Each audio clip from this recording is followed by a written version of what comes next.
De la palabra del Señor sobre un tema que es central para Dios y para cada uno de nosotros que formamos parte de su pueblo, y que es el gozo que experimentamos aquellos que un día hemos alcanzado, ¿no?, el perdón de Dios y la salvación a través de Cristo.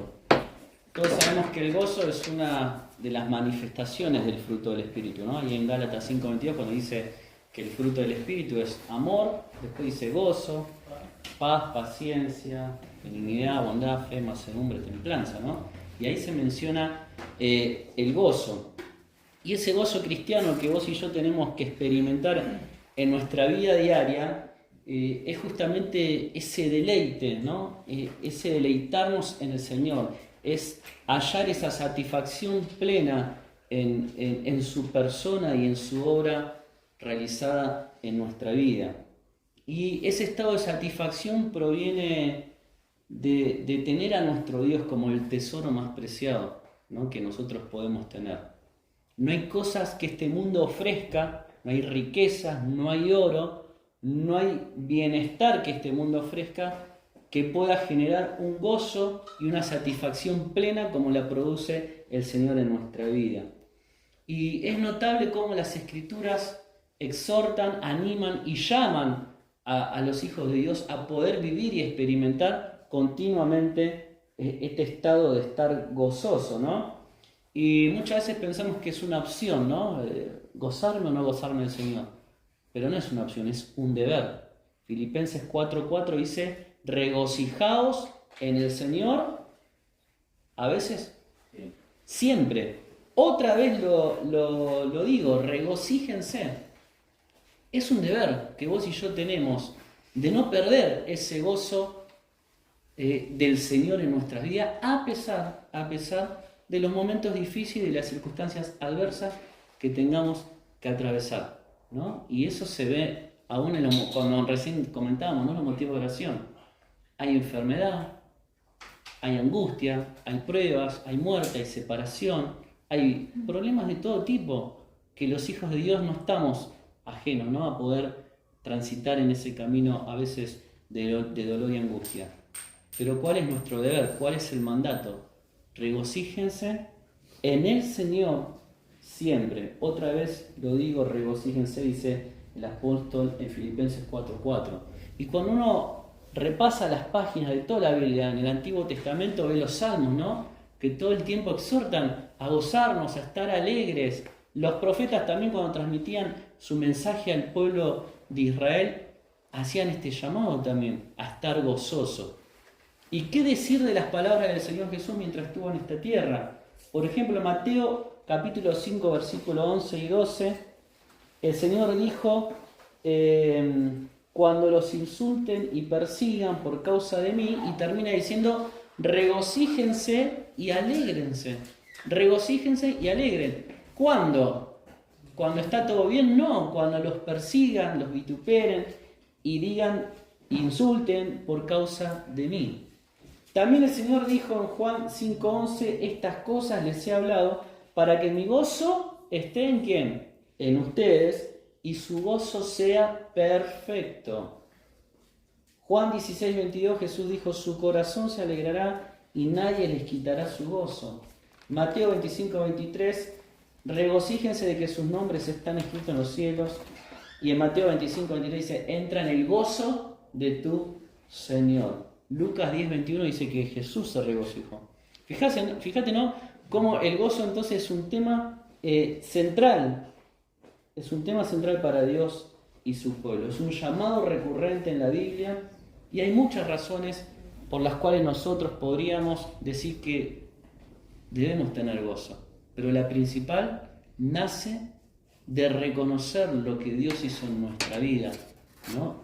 Cuando el Señor murió en la cruz, pagó el precio por nuestros pecados, y nosotros le recibimos como nuestro Señor, como nuestro Salvador, y empezamos a caminar junto con Él en una íntima comunión. Esa es la primera razón que tiene que despertar el gozo en nuestros corazones. Ahora, también es cierto que nosotros, como hijos de Dios, corremos un gran riesgo, que es perder ese gozo. Y hay algunos síntomas que tenemos que reconocer en nuestra vida que son como, ¿no?, semáforos, luces de advertencia, como en el tablero de un vehículo, que nos está diciendo que algo está mal, que ese gozo ferviente, que ese deleite, que esa satisfacción, que esa alegría, que esa plenitud que hallamos en Cristo en el momento de recibirle y por la obra de su Espíritu en nosotros, está dejando de existir. Por ejemplo, cuando yo no tengo ganas de congregarme, cuando me da lo mismo asistir o no, me da fiaca y prefiero quedarme en mi casa o asistir a otra actividad en vez de estar en la casa de Dios. Cuando me tengo que poner de pie y el hermano me dice, pongámonos de pie para alabar al Señor.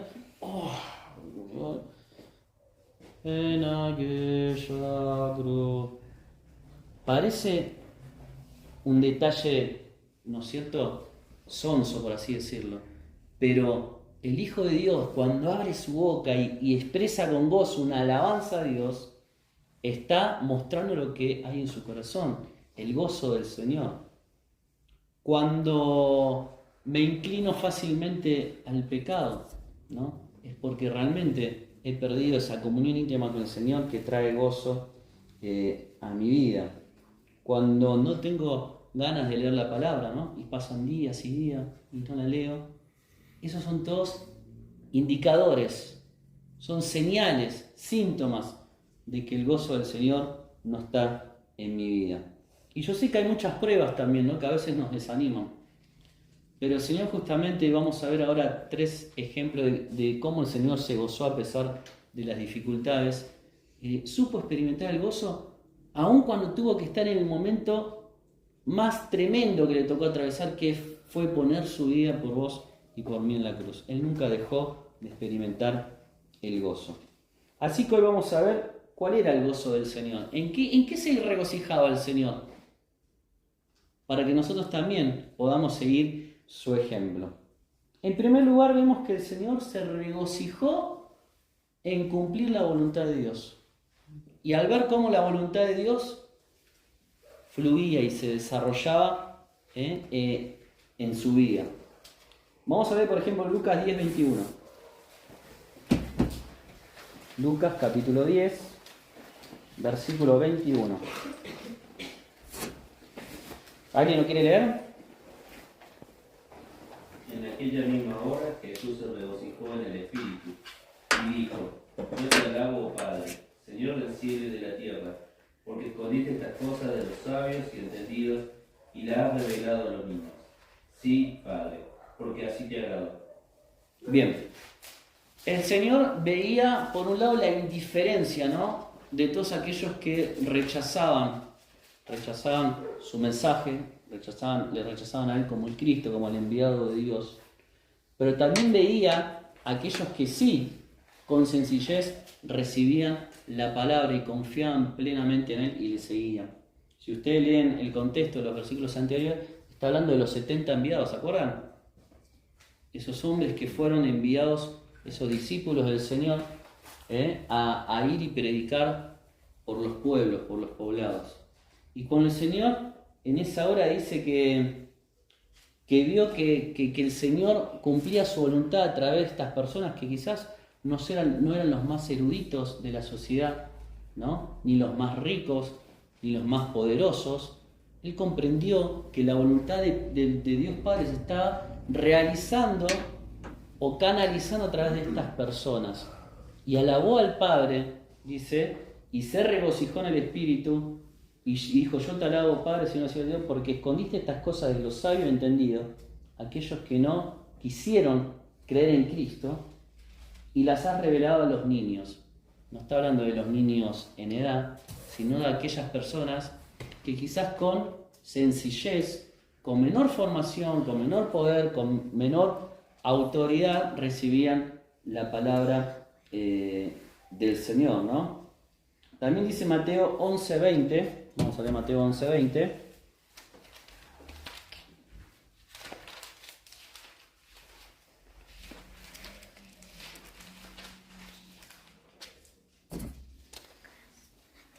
Hasta el 26. Entonces comenzó a reconvenir a las ciudades en las cuales había hecho muchos de sus milagros, porque no se habían arrepentido. Y les decía: ay de ti Corazín, una de las ciudades, ay de ti Betsaida, otra ciudad, porque si en Tiro y en Sidón se hubieran hecho los milagros que han sido hechos en vosotras, tiempo ha que se hubieran arrepentido en silicio y en ceniza. Por tanto os digo que en el día del juicio será más tolerable el castigo para Tiro y para Sidón que para vosotras. Y tú, Capernaum, que eres levantada hasta el cielo, hasta el Hades, serás abatida.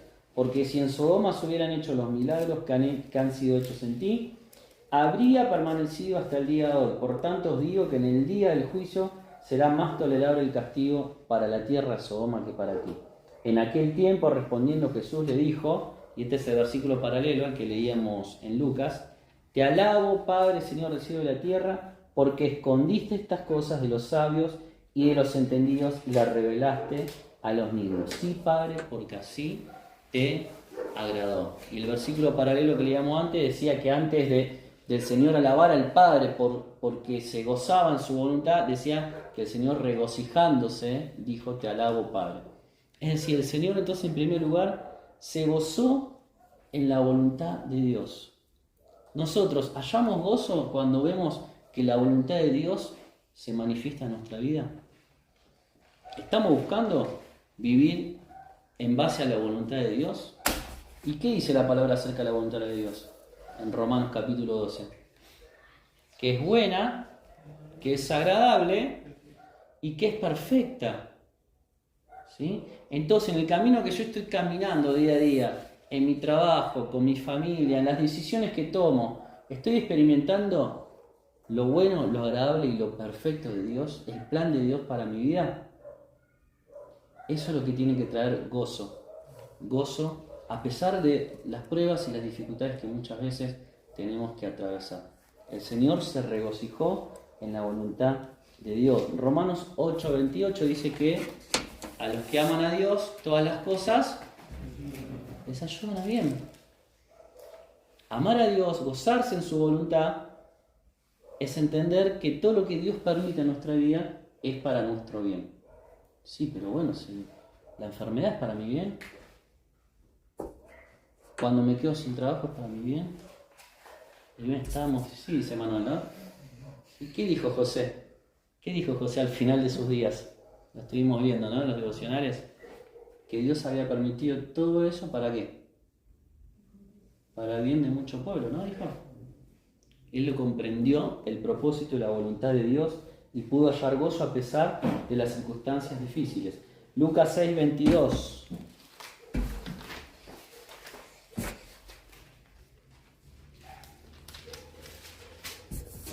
Dice: bienaventurados seáis cuando los hombres os aborrezcan, cuando os aparten de sí, os vituperen y desechen vuestro nombre como malo por causa del Hijo del Hombre. ¿Qué tenemos que hacer en ese día? Dice: gozaos en aquel día y alegraos, porque he aquí vuestro galardón es grande en los cielos, porque así hacían sus padres con los profetas. Gozaos y alegraos. ¿Cuándo? En medio de la persecución, de las burlas, siempre y cuando estemos en la voluntad de Dios, en Cristo. Por mi causa, dice, por mi nombre. Y también dice 1 Pedro 4:13. 1 Pedro 4:13. Sino gozaos por cuanto sois participantes de los padecimientos de Cristo, para que también en la revelación de su gloria os gocéis con gran alegría. Si sois vituperados, ¿por quién? ¿Por el nombre de quién? De Cristo, sois bienaventurados. Fíjate, ¿no? Hallar gozo a pesar de que seamos objeto de burla, de persecución, siempre y cuando nos la juguemos por el nombre de Cristo. Y muchas veces pasa esto en el trabajo, ¿no? Cuando se burlan, cuando hablan, cuando menoscaban el Evangelio, a Dios. Me pasó esta semana con una charla con un grupo de maestras en el trabajo. Parecía que todas iban en contra, ¿no? de nuestra fe. Saltó el tema por una cuestión de Halloween y las maestras manifestaban que muchos nenes, porque hay muchas familias que creen en Dios, decían: no, pero eso es malo, eso es del diablo. Y las maestras se mataban de la risa. Y el comentario: ay, cómo las familias le meten cualquier cosa a los chicos, ¿no? Y empezaban a ¿qué? a burlarse del Evangelio de Dios en nuestra fe, ¿no? Y yo estaba ahí en el medio, y después que las escuché hablar, en un momento me salió a decir, qué pena, ¿no? El único que cree en Dios acá soy yo. Y todos me dijeron, no, yo también creo en Dios, dijo una. Sí, creo en Dios, ¿no? Pero mientras tanto, se burlan del nombre del Señor. Y uno se siente mal en esos momentos, quizás te sentís solos, pero el Señor dice que tenemos que hallar gozo. Gozo por causa del nombre de Cristo. Entonces, el Señor en primer lugar se regocijó en la voluntad de Dios. En segundo lugar, se gozó en la salvación de almas. Vamos a ver Lucas 15, 1 al 7. Pasaje muy conocido. Lucas 15.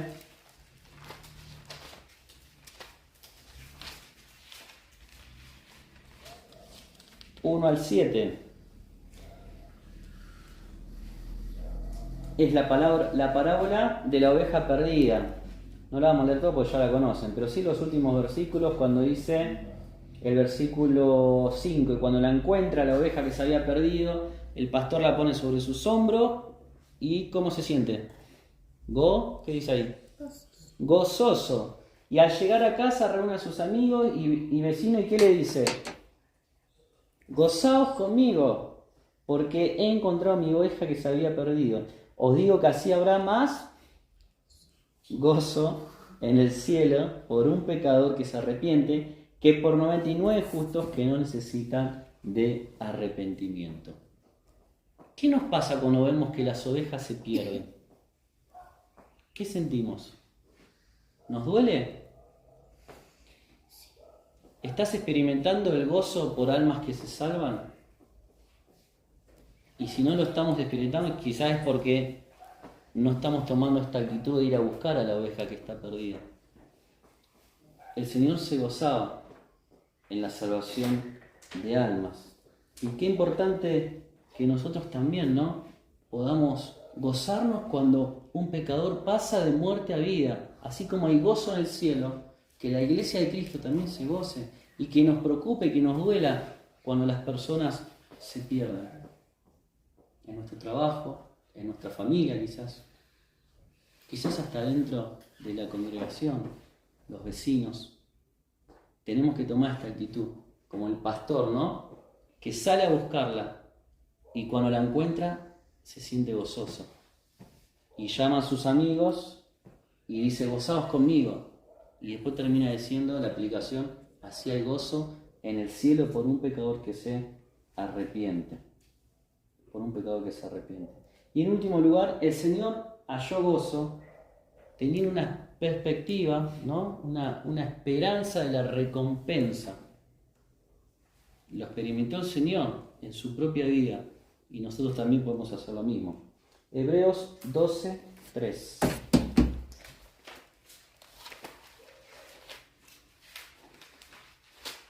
Hebreos capítulo 12, pasaje hermoso que habla sobre tener los ojos puestos en Jesús y cómo tenemos que correr nuestra carrera, ¿no?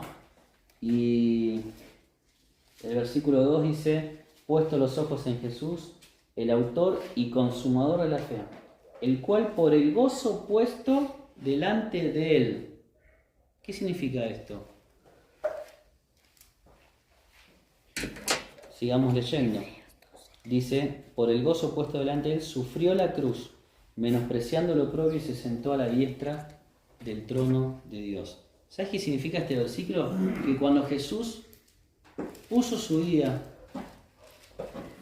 en la cruz del Calvario para salvarte a vos y a mí, ¿cuál era su perspectiva? ¿Qué tenía por delante? ¿En qué pensaba el Señor? En los resultados de ese sacrificio. Y en que su muerte y su sacrificio iba a ser de bendición para toda la humanidad, para todos aquellos que creyeran en él.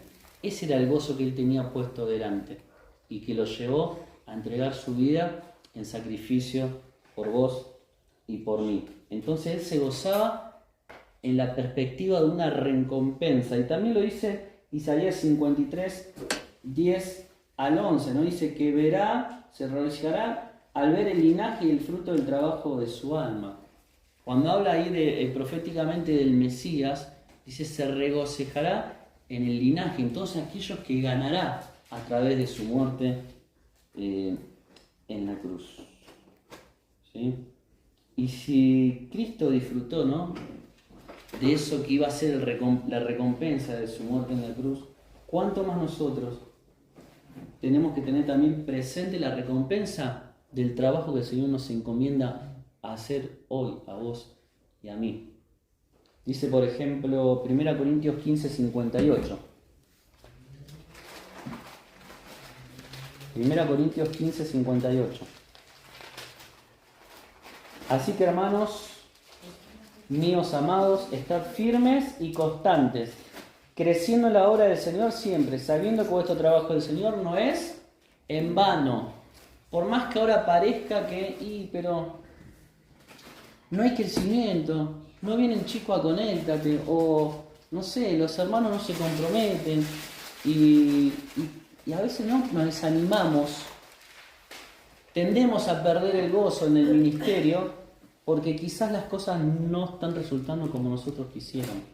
Pero ¿qué dice el Señor? Que tenemos que seguir firme y constante, porque el trabajo es para el Señor y no es como en vano.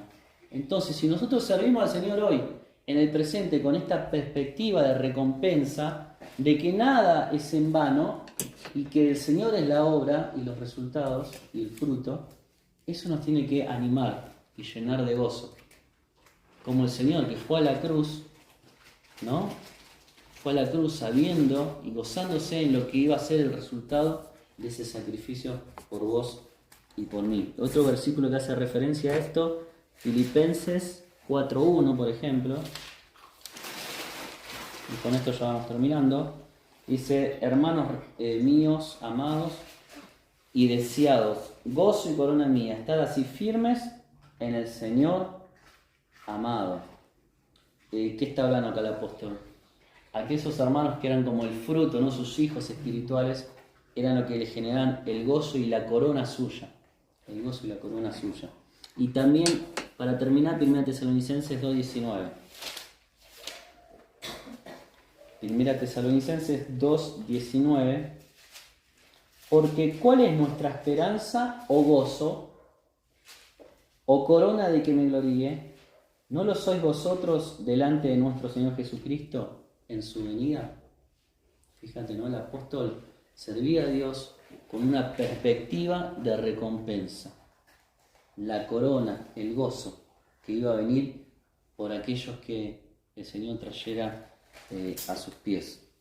Qué hermoso, ¿no? Es poder experimentar el mismo gozo que el Señor experimentó en nuestra vida. Gozo al comprender la voluntad de Dios. Gozo al ver salvación de almas. Y gozo al saber que nuestro trabajo es no es en mano y que va a haber una recompensa. Que esto realmente nos anime.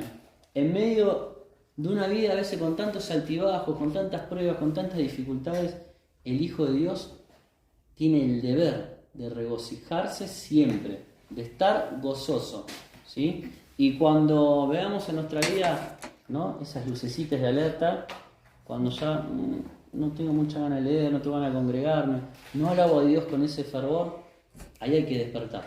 Hay que despertar y volver a la comunión, refrescar en nuestra mente todo lo que el Señor hizo por nosotros. Ese cántico nuevo que Él puso en nuestro corazón, que sea un cántico que se exprese a diario y vivamos ese gozo como realmente lo que es, no una manifestación del Espíritu y de la obra de Dios en nuestras vidas. Vamos a terminar con una oración. Padre, te damos gracias por este tiempo, por tu palabra, y porque a pesar, Señor, de que este mundo está perdido, de todas las dificultades, de las pruebas, de las consecuencias del pecado, Señor, sabemos que muchas veces esto también nos alcanza a nosotros, tus hijos, y tendemos a desanimarnos, a perder el gozo del Señor en nuestras vidas. Que podamos hoy